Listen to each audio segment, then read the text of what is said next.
আমরা আজকে এখানে দোহারে এসে উপস্থিত হয়েছি, কিন্তু এই দোহারে আসতে আসতে আর যখন দোহারের বিভিন্ন কথা শুনি তখন ব্যথিত হই। একটা দেশ স্বপ্ন দেখে সময়ের সাথে সাথে উন্নয়ন হবে, ক্ষমতার বিকেন্দ্রীকরণ হবে, কিন্তু এই দোহারে আমাদের অপ্রিয় পীর দরবেশ সালমান এফ রহমান ক্ষমতার বিকেন্দ্রীকরণ না করে ক্ষমতাকে নিজের হাতে পুঞ্জীভূত করেছিল।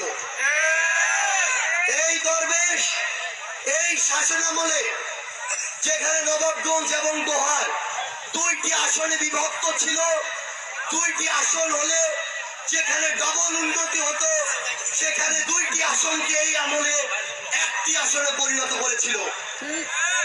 আমরা দেখছি এই দোহার ঢাকা জেলার একটি উপজেলা এবং ঢাকার এত নিকটে আছে, ঢাকা থেকে 300-400 কিলোমিটার দূরে একটি জেলায় গ্যাস পৌঁছে যায়, অথচ এই দোহারে আমার মায়ের ওই চুলায় গ্যাস পৌঁছায় না।